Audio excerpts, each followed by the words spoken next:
Today's question came from Timothy for AGA, and he wanted to find out a little bit more about how he could get better sleep or even about sleep problems, okay? And he wanted to know whether if there's any spiritual practice that could help him sleep much better at night. I think in this video I'll most likely be sharing about the understanding of spirituality and how different practices. I've learned some of these techniques from a monk, and it's quite interesting how they actually use these techniques to improve their sleep. So let us begin this video.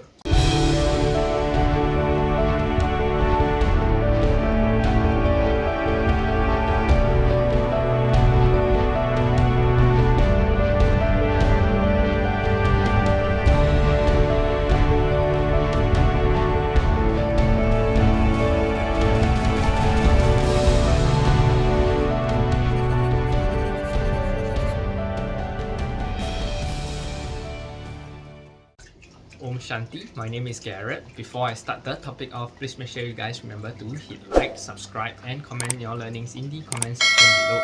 I'm dedicated to make 4 videos a week to spread more light and positivity out there in the world. It's also nice to know where you guys are tuning in from so we could actually connect within this space, okay? So today's question of the day came from Timothy, as I've mentioned in the introduction, okay? So it goes like this. Dear Garret, my name is Timothy and I'm from Singapore, and I'm writing into your Q&A segment, and I would hope you could pick my question. I've been struggling with my sleep for a while now. I've tried various methods which my friends recommended, like drinking warm milk, listening to music, and also using drinking chamomile tea. However, it's not working very well for me. Due to the nature of my work, which I have worked in shifts, as I'm a healthcare worker, I usually have inconsistent sleep routines, and I'm starting to resort to sleeping tablets, which is really bad for my own health. Does spirituality have any methods to help me sleep better so I do not need to rely on medications? Any help would be worth trying. Kind regards, Timothy. Okay. So yeah, I think definitely spirituality has a lot of methods to actually implement. So like I say, I would share some of these methods that I've actually learned from a monk, which is also quite interesting, and also some of this through my understanding in spirituality and from my spiritual masters, okay, to help you improve your sleep routine as well as your sleep quality, okay? So sleep, right, is so important that affects so many people, okay? And lately, because we live in a modern world, our work nature, we are all living, many people are living in stress, okay? They are working in a stress and fast-paced environment. That's why sleep quality is slowly going down. Many researchers are finding ways to actually improve sleep quality, be it improving the quality of your mattress, so on and so forth. So much technology, yet we are getting even lesser quality of sleep. What's the reason why? Okay, so how do you sleep? Where do you sleep? There are some of these things which we should actually explore today, okay? So I can help those especially who are also struggling with their sleep, not just Timothy yourself, okay? Sleep for me, right, back then, in the earlier stages of my work life, when I was also in Singapore, right, okay, was such a big issue, okay? I never had quality sleep. It became a problem, and I knew it was also a problem. And just like yourself, I was suffering, okay? And I would have to take sleeping medications for sleep aids, right? That was I took for about 2 to 3 years, I think, and it was quite bad. And my sleep schedule, right, wasn't so consistent due to my work nature as well. So everyone knows that Singapore is a fast-paced environment, and that work is also one of the biggest issues that is causing us lack of sleep, okay? And due to my constant OTs, right, I can't get enough sleep and it's also very inconsistent hours that we sleep, okay? So I always struggle with it. But when I started my spiritual journey over here, okay, in Australia, instantly, right, all of them start to disappear one by one. Okay, and when I started to take good care of myself, right, my issue of sleep just disappeared completely. Now I don't even need to rely on medications whatsoever. Okay, since then I don't have any sleep aids. I just close my eyes and can just go to sleep, and there's no issue. Okay, So here are some of those tools which I've actually learned when I started my spiritual journey from all various sources and spiritual methods. Some from the Buddhist monks, some of them from my spiritual masters. Okay, so number one, sleep in a room that is designed only for sleeping. So let me elaborate on that. The bedroom. The bedroom, right, is for sleep, and most people like to clutter their bedroom. And many use their bedroom as their living room. This is where some of us actually eat. For those of you, many of you are actually watching TV. How many of you are actually guilty of this? Okay, so the bedroom is become a multi-purpose room already. Okay, where you're on your computer, where you do your office work in your bedroom, where you're also eating, you're chatting on the phone, you're watching TV. Okay, so this room, right, that's designed just for sleep, right, is now a multi-purpose room, and we use it for almost everything. Okay, that is why keep it simple, right? Even when professional interior designers, right, in the past, I always urge people that do not place a TV, just make the bedroom, design the bedroom in such a way that it's only meant for sleeping. Pure darkness, no glittery stuff, no bling blings and whatsoever, just good environment for sleep. Okay, so that's why we design the bedroom just for sleeping. Okay, we plan and design it in only one function, which is for sleep. Okay, so what happens when we mix and match all of these activities, okay, and when it's time to go to sleep, then it impacts our sensories. Okay, so it trains us that when it's time to actually be active and it's time to think, therefore learn to simplify it. So we train our minds when we have an environment that is only meant for sleep. So when it's time to sleep, your mind learns to be still and be ready for sleep. Okay,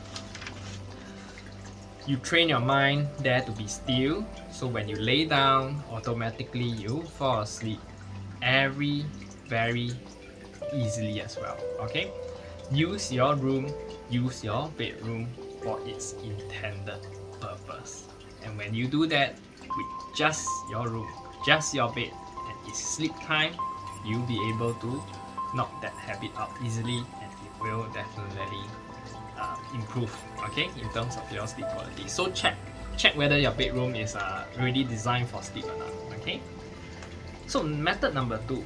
Okay, one of the habits we fight off is often laziness. Okay, one of these precepts, right, that I've learned from a monk, which is really interesting to actually learn from a monk's perspective, right, is that they do not sleep on a luxurious bed. Of course, right, monks don't all sleep in a luxurious bed, right? Because if it is that comfortable, right, you don't want to leave. He told me, right, that before that, when they were sleeping on mats, right, it's the opposite. Okay, they are sleeping on very thin mats, just almost like a yoga mat kind of thin. Okay, when you don't have the fluffy pillow and blanket, right, when it's time to wake up, you simply just get up. You're not in there laying around just wanting to laze around for the rest of the day. Okay, so there's basically no procrastination. But really, when you sleep on something that is so basic, right, it helps you to fight that urge of being lazy, and it is highly recommended to have a thin, low bed on the ground. It's easier when you kind of wake up and get your stuff and go out and you're ready to start your day off.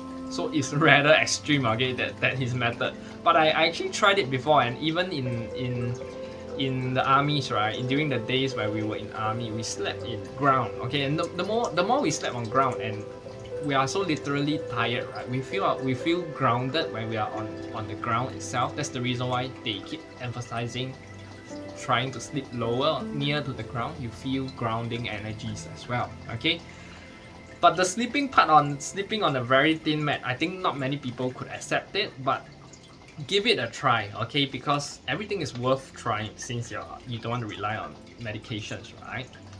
So I know that there are people with back problems, so you can consult your doctor. Okay, since you're in the healthcare sector, I think you could most likely check with your doctor friends over there. Okay, and this is definitely not for everyone, but if you are able to try to sleep on something that is not so luxurious, something that is low to the ground, and it's one of the trainings that even monks, right, used to not be lazy. Okay, how to not procrastinate and then get up and keep going. Okay, so this is one of the methods which is not so popular, I think. Okay, but it is possible and worth trying.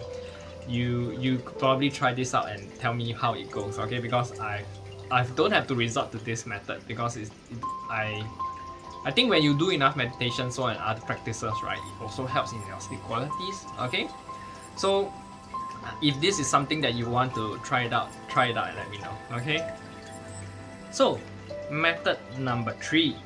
Okay, another thing that I was taught, right, that was very helpful, okay, is to have a consistent sleep time. I understand that you're saying that you're in the healthcare sector and you work in shifts, right? It's hard for you to get in consistent sleep schedule, right? We need to know that in this topic, right, let me share with you how you could actually implement them. Okay, the monks, right, they were saying that they actually lights out at 10 p.m. just like in the military as well. We lights out at 10 p.m. or 9 p.m. sometimes, right? So whenever there's lights out means that nothing can be on anymore, not even your cell phone. Okay, so in the daytime, right, we're just working. When we are working, avoid going back into your room to laze around. Okay, go do your business and work. Okay, find yourself an effective routine for the day, so you sort of exhaust yourself, your energies. I know that in the healthcare sector it's pretty busy and you think you've got a lot of things to do. Okay, but try to, after work, go and find something like an exercise, a workout, so that you could actually exhaust the remaining energy, so that you feel much more lethargic whenever you need to sleep. Okay, because you end your day, before you end your day, right, one of the most important things is have a warm shower and then some meditation and then sleep at 10 p.m. Sleep time should lights out. Okay, and that's the end of that day. Okay, so if you are working in shifts, find the regular shift. Okay, shift days. Okay, each time you try to regulate your shift days, make sure that there's a specific time that you need to go to bed.